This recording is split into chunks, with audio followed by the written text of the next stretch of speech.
Powell? She found the Earl King. They were in the Whitewood, gambling out to picnic. Mr. Powell! Leaves broke about. Can you please tell me what we're doing in here? Well, you said you wanted to learn more about me, so thought I'd show you what I do in my free time. You know, they say it's what a man does in private that really shows his true character. I'm thankful for the chance of getting to interview you. You don't sound like it. I just expected a bit more of a formal setting with the controversy and all. In an office, in a forest, makes no difference. Ask away. I'll be your full attention. All right then. Before we begin, may I ask you a few personal questions? Yes, I did hate my father. Next. Not my question. I wanted to know more specifically about why you wanted me to interview you. Simple, really. Talk to your parent company about which the reporters have firearm training. To my surprise, you popped up. Mrs. Pyke, former Marine. How the hell did you end up as a journalist? You researched me? It's only fair. I like to be on even ground. Still doesn't explain why you chose me. Why do you need someone who can shoot? Well, I mean, God forbid I get attacked by a bear. I need someone who can fight back. Someone who can place a shot. Someone who won't miss. Well, I'm sorry to inform you, but I don't shoot anymore. You don't shoot? I swore off firearms. Left the military because of them. I won't shoot. But you could shoot. I won't. But you still can. I can't. I don't know if I believe you. 4 years around a rifle and you forget it? I always thought it was like riding a bike. I'm sorry, but I won't be a bodyguard. And I won't pick up your rifle, even if our lives depend on it. Alright, sure. Life isn't worth that much anyways. Got something else you want to ask? Your money. How did you get it? My fortune? Did you read none of my autobiographies that had ghosts written for me? I've read them all, in fact. Nice. Which one was your favorite? That's not important. Constructive criticism is always important. In all of them, they begin after you found a Nexus code. But where did the initial money come from? Clever girl. You'd be surprised how few people question that.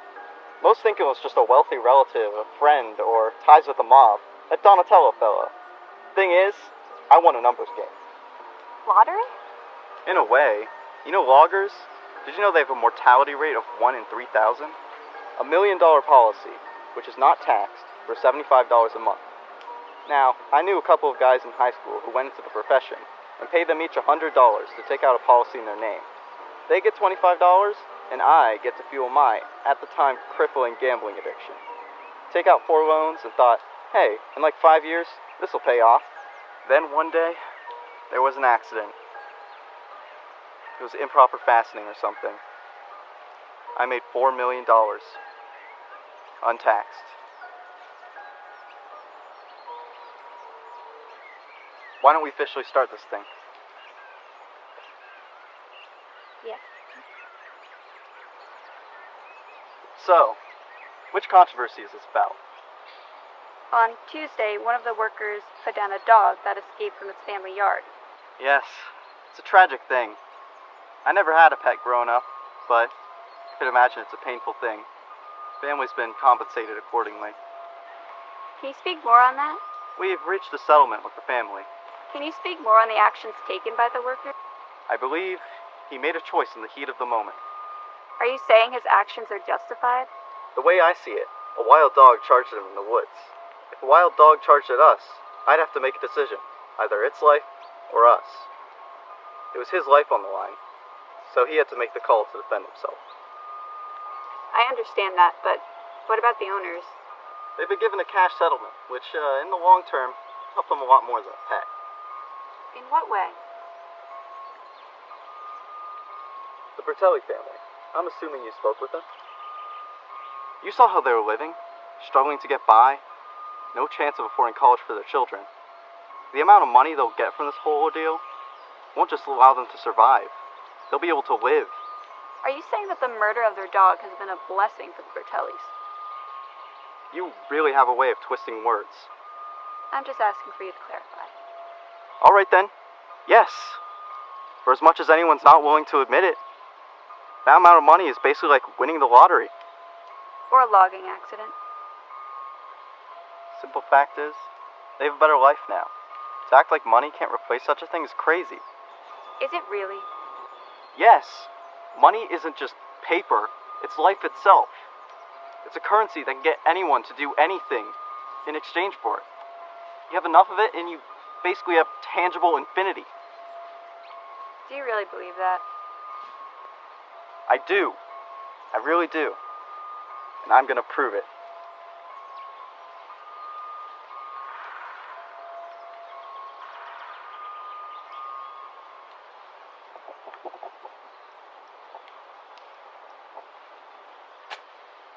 $10,000 that I'm willing to give to the Bertelli family just to prove a point. If this is really nothing, I'll just tear it up. Unless you take it from me. You'll just bounce the check. I am many things, but poor is not one of them. I once paid a guy twice that to make handcuff mittens. You have my word on record that if you take this, give it to the Bertelli family, and they cash it in, it'll go through.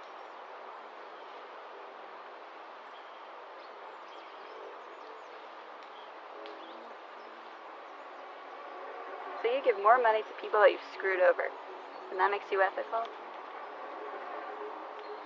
No, but it's a start. Jennifer? Can I call you Jennifer? I go by Miss Pyke. Please, Mr. Powell is my father. You can call me Maxwell. You see, Jennifer, ethics is a slippery slope. What is ethical?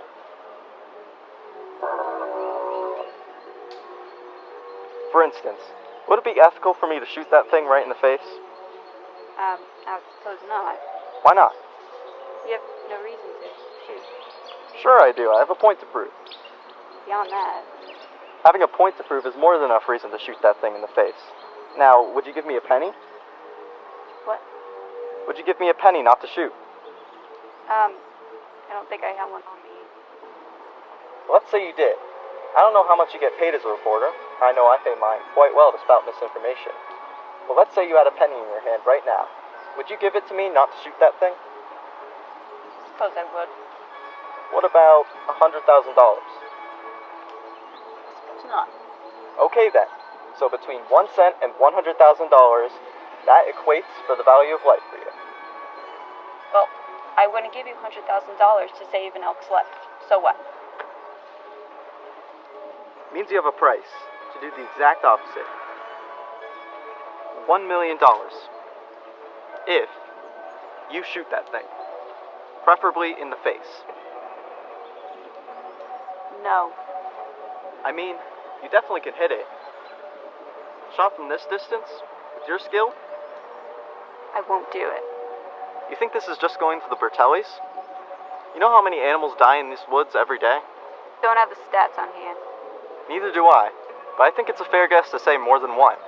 But what I do know is that there's an animal shelter near the Bertelli's house that has the same mortality rate of more than one a day. You know how many more dogs will die in that town if you spend $1 million to find them a better home? Only the one. I won't kill for money. Says the former soldier, but I'm not asking you to kill for money. I'm asking you to trade life. One for many. You can turn down my offer, but if you do, at least tell the Bertellis. I mean, it's only fair.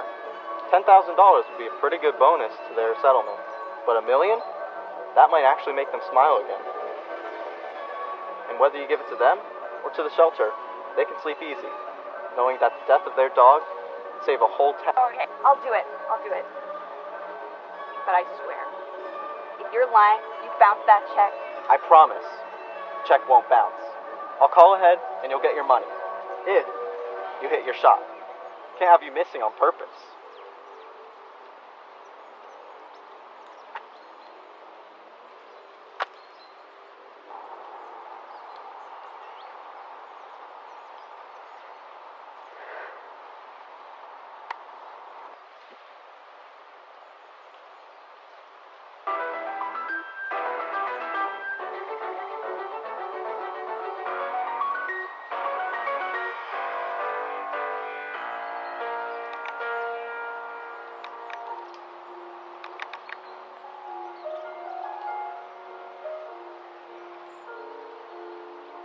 Oh, silly me.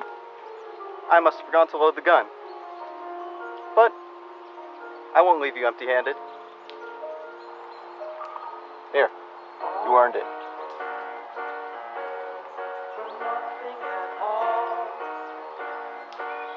Now, come on. We got a long walk back. Got any more questions you want to ask? All right, then. Now, Jennifer, if you don't mind me asking, which one of my autobiographies was your favorite? I'm dying for some feedback. Like I said, I'm a big fan of constructive criticism.